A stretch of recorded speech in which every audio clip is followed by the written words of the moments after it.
So hello and welcome to my channel that is economic Pathshala by doctor Ananya. जैसे कि आपको पता है कि हमने इकोनोमेट्रिक्स की एक नई सीरीज स्टार्ट कर रखी है जिसमें कि हम मल्टीक्लिनैरिटी टॉपिक हमने स्टार्ट किया था, जिसकी ऑलरेडी एक वीडियो मेरे चैनल पर अपलोडेड है, आप देख सकते हैं। And for better understanding econometrics को समझने के लिए आप सीक्वेंस में पढ़ेंगे तो आपको ज़्यादा अच्छा समझ में आएगा।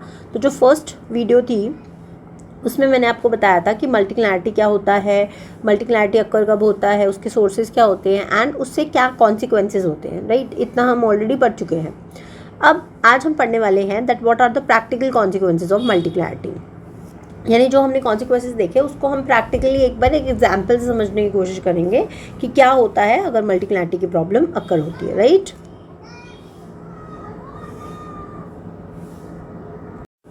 इसको एग्जाम्पल से समझ रहे थे। तो एग्जाम्पल क्या कहता है that the consumption is a function of income and wealth. ठीक है, तो कंजप्शन जो है वो इनकम और वेल्थ के ऊपर डिपेंड करती है। ये जो हमें वैल्यूज़ दे रखी है, न्यूमेरिक वैल्यूज़, ये क्या है, हमें एक रिग्रेशन इक्वेशन दे रखी है जिसमें हमें β1, β2 एंड β3 की वैल्यू कंप्यूट करके ऑलरेडी दे रखी है। ठीक है, ये जो ब्रैकेट्स हैं ये जो है हमें टी वैल्यू शो कर रहे हैं। ये क्या है, टी वैल्यू है। डिग्रीज ऑफ फ्रीडम 17 दे रखा है, आर स्क्वायर की वैल्यू हमें गिवन है। अब हमें चेक करना है, क्योंकि हमने बोला था कि जो हमारा कॉन्सिक्वेंस होता है उसमें टी टेस्ट की सही वैल्यू नहीं आती है, तो उसी चीज़ को हमें चेक करना है using this example. T test किस लिए यूज़ होता है मैंने कई बार बताया, फॉर इंडिविजुअल सिग्निफिकेंस, यानी कि हमें ये चेक करना हो कि वाई आई जो है उसका कोई इम्पैक्ट कंजप्शन पे है या नहीं, इसको चेक करना हो, या वेल्थ का कोई इम्पैक्ट हमारी कंजप्शन पे है या नहीं, इसको चेक करना हो, तो हम किसका यूज़ करते हैं, टी टेस्ट का। और अगर दोनों का यानी इनकम और वेल्थ का ओवरऑल इम्पैक्ट देखना हो हमारी कंजप्शन पे, तो हम किसका यूज़ करते हैं, तो हम एफ टेस्ट का यूज़ करते हैं। यूजिंग दैट हमने लिखा है β2 यानी कि ये is equals to 0। Null hypothesis हमने बनाया, यानी इनकम का कोई भी इम्पैक्ट हमारी कंजप्शन के ऊपर नहीं है। और हमने ऑल्टरनेट बनाया that is β2 is greater than 0, that is income का एक पॉजिटिव इम्पैक्ट है हमारी कंजप्शन पर। इसका क्या मतलब हुआ, क्यों ऐसा क्यों हुआ, क्योंकि आपको पता है जैसे इनकम बढ़ती है तो हमारी कंजप्शन क्या होती है, इंक्रीज होती है, इसलिए पॉजिटिव इम्पैक्ट है। ठीक है, तो अब हमने क्या लिखा है, टी का फॉर्मूला लिखा है। टी का फॉर्मूला ऑल्दो लिखने की जरूरत नहीं थी, जस्ट आपके अंडरस्टैंडिंग के लिए मैं बता देती हूँ। एक तो फॉर्मूला टी का ये होता है और एक होता है β2 cap minus β2 upon standard error of β2 cap. ठीक है, यहाँ पे β2 कैप क्या है, सैम्पल पैरामीटर, और β2 क्या है, पॉपुलेशन पैरामीटर। अब β2 की वैल्यू तो हो गई 0, तो हमारे पास क्या बच जाएगा, T equals to β2 cap upon standard error of β2 cap, right. और इसकी वैल्यू ऑलरेडी हमें गिवन है, दैट इज 1.0442, राइट। ओके, अब हम कॉन्फिडेंस लेवल ऑफ सिग्निफिकेंस जो है वो क्या मान के चलते हैं, 5%। हम सबको पता है कि लेवल ऑफ सिग्निफिकेंस हम क्या मान के चल रहे हैं, 5% मान के चलते हैं, राइट। तो ये हमारी क्या हो गई, कैलकुलेटेड वैल्यू हो गई। तो दूसरी चीज़ हमें क्या चाहिए होती है, टेबुलेटेड वैल्यू, राइट। तो टेबुलेटेड वैल्यू जो है वो क्या हो गई, टेबुलेटेड वैल्यू। ये देखो इस तरीके से आप टेबल में चेक करेंगे तो ये जो है वो हमारे को दिखाता है 1 टेल वैल्यूज़, और ये दिखाता है 2 टेल, और नीचे यहाँ पर हमें दिखाता है डिग्रीज ऑफ फ्रीडम। तो आप इस टेबल को देखिए ध्यान से, ये जो है ये ऊपर वाली वैल्यूज़ क्या है, 1 टेल की, नीचे वाली क्या है, 2 टेल की, और ये है डिग्रीज ऑफ फ्रीडम। तो 17 पर यहाँ से देखेंगे और हमारे क्या ऐसा है, 1 टेल है। 1 टेल कैसे पता चला, क्योंकि ग्रेटर देन या लेस देन होता है तो 1 टेल, और इक्वल्स टू होता है तो 2 टेल टेस्ट होता है, राइट। तो इसमें 5% लेवल ऑफ सिग्निफिकेंस पर हमारी वैल्यू आ रही है 1.740। ठीक है, तो अब हम क्या करते हैं, जो हमारी टैबुलेटेड वैल्यू होती है उसको हम यहाँ पर मार्क करते हैं, यानी दिस वैल्यू जो मैंने लिख दी 1.740, ये हमारी क्या होगी, टैबुलेटेड वैल्यू। और जो कैलकुलेटेड वैल्यू है उसको हम क्या करते हैं, उसको देखते हैं कि वो रिजेक्शन रीजन में लाई करती है या एक्सेप्टेंस में।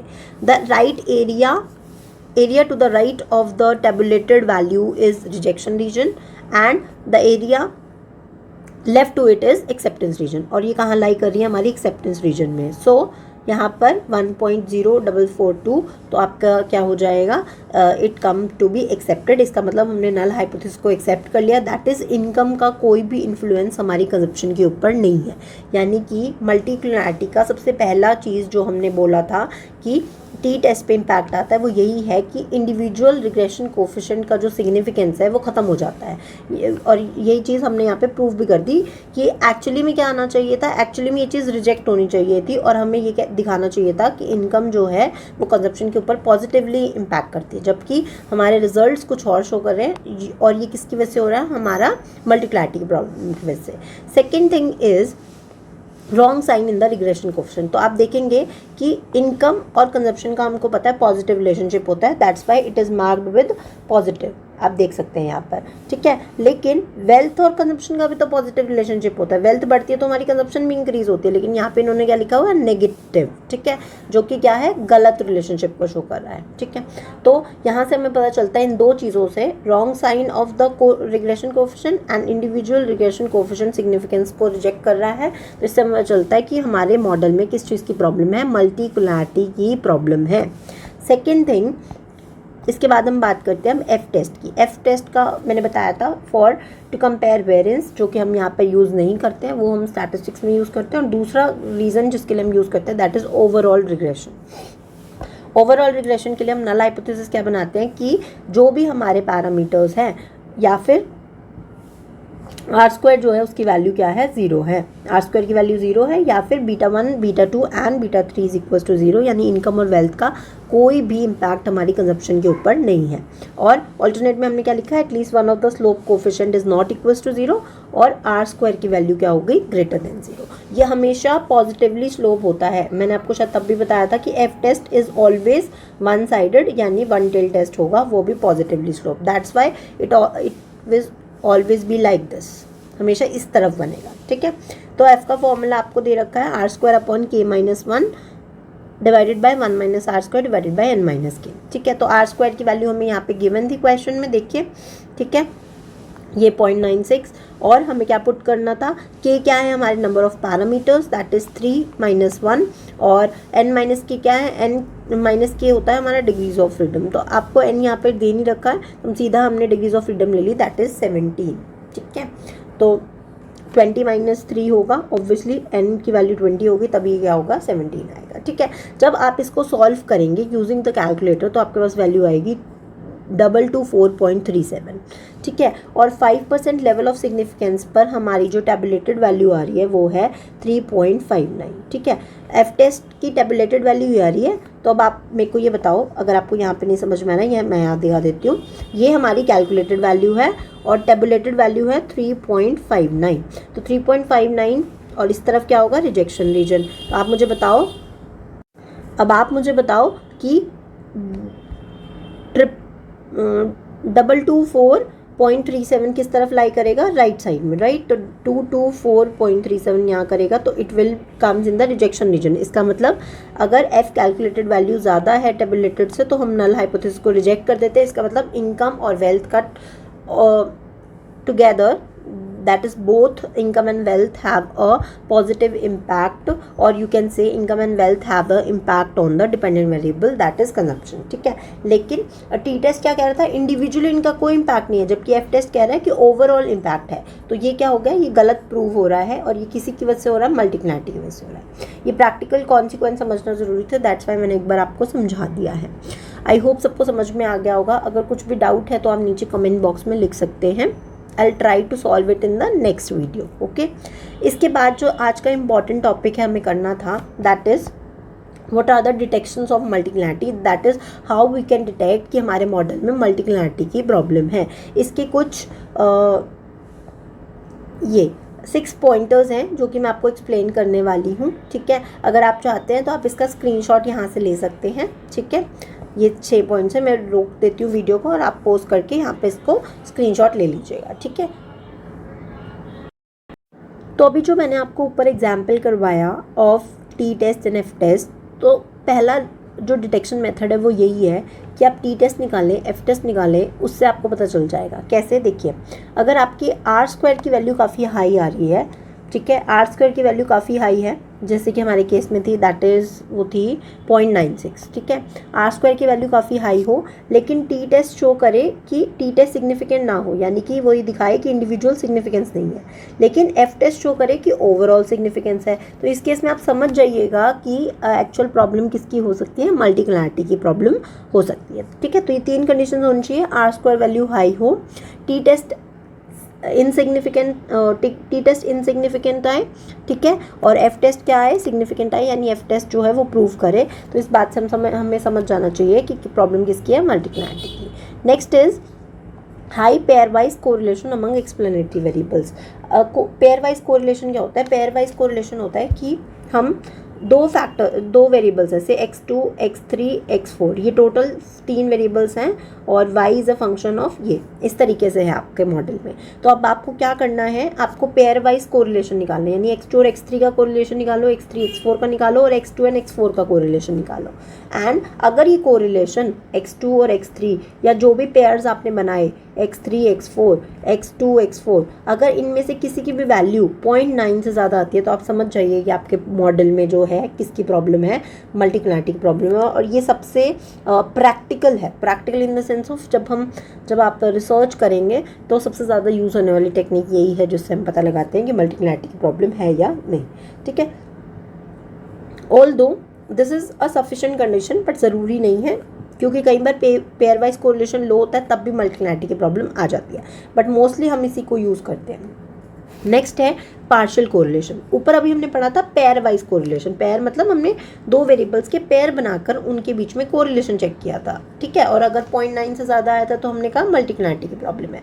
बट अब हम बात करें पार्शियल कोरिलेशन। पार्शियल कोरिलेशन मतलब व्हेन अगर आपके मॉडल में 3 वेरिएबल्स हैं, से 2, 3 एंड 4 एक्सप्लेनेटरी वेरिएबल्स हैं, और आप 2 और 3 के बीच का कोरिलेशन निकाल रहे हैं, keeping the 4th factor constant. 0.4 का क्या मतलब है, इस पॉइंट के बाद जो भी फैक्टर आएगा इसका मतलब है हम उस फैक्टर को क्या लेकर चल रहे हैं, कांस्टेंट लेकर चल रहे हैं, ठीक है।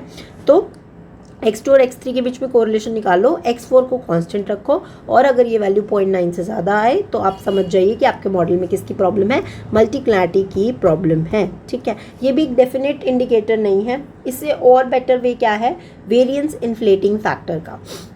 नाम से समझ में आ रहा है, वेरिएंस इन्फ्लेटिंग फैक्टर, यानी कि अगर आपके मॉडल में मल्टीप्लाइटी की प्रॉब्लम होगी तो वेरिएंस इन्फ्लेटिंग फैक्टर यानी VIF जो है वो इंक्रीज हो जाएगा। अब वो कैसे होगा, देखिए इसका एक फॉर्मूला है, we have VIF equals to 1/1 - r², ठीक है। तो आपको पता होगा अगर r² की वैल्यू हाई होगी तो क्या होगा, अगर मान लीजिए, मैं इसको एग्जाम्पल से समझा देती हूँ, अगर मान लीजिए r² की वैल्यू हाई है, से 0.8 है, ठीक है, तो अगर 1 - 0.8 करेंगे तो कितना बचेगा, 1.2, और 1.2 को जब उस पर करेंगे तो 5 बचेगा, ठीक है। अब हम r² की वैल्यू को थोड़ा कम कर देते हैं, से 0.6 कर देती हूँ मैं, तो 0.4 बचेगा, और 4/10/4 कितना हो जाएगा, 5/2, दैट इज़ 2.5। तो आप देख रहे हैं कि VIF की वैल्यू पे क्या इम्पैक्ट हो रहा है, अगर r² की वैल्यू हाई है तो आपका ओवरऑल ये फ्रैक्शन क्या हो रहा है, कम हो रहा है, और ये फ्रैक्शन कम हो रहा है तो VIF की 1 जो फ्रैक्शन है वो क्या होगा, इंक्रीज होगा। जैसे कि अगर 1 - r² की वैल्यू हाई होगी तो 1 - r² की वैल्यू क्या हो जाएगी, लो होगी, और अगर फ्रैक्शन में कोई चीज़ नीचे कम होती है तो ओवरऑल उसकी वैल्यू क्या हो जाती है, इंक्रीज हो जाती है, ठीक है। ये मैथमेटिक्स आपको समझ में आए तो ठीक है, नहीं तो इसको आप एग्जाम्पल से करके देख लीजिएगा, ठीक है। जैसे देखो मैंने r² की वैल्यू कम कर दी, डिक्रीज कर दी, तो 0.4, 1 - r² कम ज़्यादा बचा, और ज़्यादा बचा तो ओवरऑल वैल्यू क्या हो गई, हमारी डिक्रीज हो गई, ठीक है। तो वही मैं आपको समझाना चाह रही हूँ। अगर आपको ये चीज़ ना समझ में आए तो आपने MPC का फॉर्मूला, मल्टीप्लाई का फॉर्मूला पढ़ा होगा विद रिस्पेक्ट टू MPC, तो हमें पता है कि MPC के साथ K का क्या होता है, पॉजिटिव रिलेशनशिप होता है। तो बिल्कुल ऐसे ही r² और VIF का क्या है, पॉजिटिव रिलेशनशिप है। अगर r² बढ़ेगा तो VIF बढ़ेगा, और अगर ये बढ़ेगा यानी कि वेरिएंस इन्फ्लेटिंग फैक्टर बढ़ेगा तो इसका मतलब स्टैंडर्ड एरर बढ़ेगा और आपके रिजल्ट्स क्या आएंगे, गलत आएंगे। तो इन सिंपल वर्ड्स में ये होगा तो मल्टीप्लाइटी की प्रॉब्लम क्या होगी, हायर होगी आपके मॉडल में, ठीक है। अब एग्जाम्पल से बता रखा है, परफेक्ट मल्टीप्लाइटी हो और नो मल्टीप्लाइटी हो। अगर परफेक्ट मल्टीप्लाइटी है तो ऑब्वियसली कोरिलेशन 2 वेरिएबल्स के बीच में क्या होगा, 1 होगा, अगर परफेक्ट मल्टीप्लाइटी है तो, ठीक है। तो r² की वैल्यू 1, तो अगर ये 1 होगी तो 1/1 - 1 दैट इज़ 1/0, और ये क्या हो जाएगा, नॉट डिफाइंड। और अगर मल्टीप्लाइटी की प्रॉब्लम नहीं है, यानी कि 2 वेरिएबल्स के बीच में कोई भी कोरिलेशन नहीं है, 0 है, तो 1/1 - 0 क्या हो जाएगा, that is equals to be 1, ठीक है। तो इस तरीके से भी हम पता कर सकते हैं। अब सेकंड थिंग है, एक तो हो गया VIF के साथ है टॉलरेंस फैक्टर। ठीक है। तो टॉलरेंस फैक्टर जो होता है VIF का अपोजिट होता है। अगर VIF की वैल्यू ज़्यादा होगी तो टॉलरेंस फैक्टर कम होगा, और टॉलरेंस फैक्टर कम होगा तो इसका मतलब आपके मॉडल में मल्टीक्लैरिटी की प्रॉब्लम ज़्यादा होगी। ठीक है, तो यानी टॉलरेंस फैक्टर हाई होना चाहिए, VIF कम होना चाहिए, तभी आपके मॉडल में जो है मल्टीक्लैरिटी की प्रॉब्लम जो है कम होगी। ठीक है, I hope you got it. Fifth one is auxiliary regression. ठीक है, ऑक्सिलरी रिग्रेशन का क्या मतलब है? ऑक्सिलरी वर्ड जो है वो आया है हेल्प से। ऑक्स, आप अपने कार में जब जाते हैं तो आप ऑक्स का यूज़ करते हैं। ऑक्स कहाँ से बढ़ना है? ऑक्सिलरी। ऑक्सिलरी मतलब हेल्पिंग रिग्रेशन। ठीक है, हेल्पिंग। ठीक है, regress each X variable on the remaining X variable. इसमें क्या करना है आपको? हमें चेक करना है कि कौन से वाले वेरिएबल के साथ प्रॉब्लम है। तो आप क्या करेंगे? हर इंडिपेंडेंट वेरिएबल को बचे हुए इंडिपेंडेंट वेरिएबल पे रिग्रेस करेंगे। जैसे कि x2 लिया है तो x2 को x3 और x4 पे करेंगे, x3 लिया है तो x2 और x4 पे करेंगे, x4 लिया है तो x2 और x3 के ऊपर रिग्रेस करेंगे। राइट, जब हमने ये सब रिग्रेस कर दिया तो फिर हम क्या करेंगे? आर स्क्वायर की वैल्यू निकालेंगे, that is coefficient of determination निकालेंगे। उस आर स्क्वायर की वैल्यू जिस भी केस में हाई होगी, इसका मतलब वो वेरिएबल जो है वो क्या कर रहा है? प्रॉब्लम क्रिएट कर रहा है, उस वेरिएबल को आप हटा सकते हैं। से इस केस में x2 क्रिएट कर रहा है प्रॉब्लम, तो x2 को हटाने से हमारी प्रॉब्लम जो है वो सॉल्व हो जाएगी। लास्ट जो तरीका है डिटेक्ट करने का वो है conditional number and eigen value. Conditional numbers क्या है? कंडीशनल नंबर का फॉर्मूला है which is denoted by k, that is maximum eigen value upon minimum eigen value, और इससे ही कंडीशनल इंडेक्स बनता है अगर हम इसका रूट कर दें, that is maximum eigen value upon minimum eigen value, इसका रूट कर दूँ। ठीक है, अब यहाँ से देखो कि अगर ये जो कंडीशनल नंबर है इसकी वैल्यू 100 से 1000 के बीच में लाई करती है तो मॉडरेट टू स्ट्रॉन्ग मल्टीक्युलैरिटी है, और अगर ये 1000 से ज़्यादा है तो सीवियर मल्टीक्युलैरिटी है। और सिमिलरली 10 से 30 के बीच में अगर कंडीशनल इंडेक्स की वैल्यू लाई करती है तो मॉडरेट टू स्ट्रॉन्ग मल्टीक्युलैरिटी होगी, और अगर रूट k से ज़्यादा है तो सीवियर मल्टीक्युलैरिटी होगी। ठीक है, आई होप ये सबको समझ में आ गया होगा। ये 6 पॉइंट्स थे जिसके बेसिस पे हम डिटेक्ट कर सकते हैं कि हमारे मॉडल में किस चीज़ की प्रॉब्लम है, मल्टीक्युलैरिटी की प्रॉब्लम है कि नहीं। लेकिन कुछ और तरीके भी हैं। अदर क्या है? अदर चीज़ें क्या हो सकती हैं? लिख लीजिए, Farrar and global test. Second है प्रिंसिपल कंपोनेंट मेथड।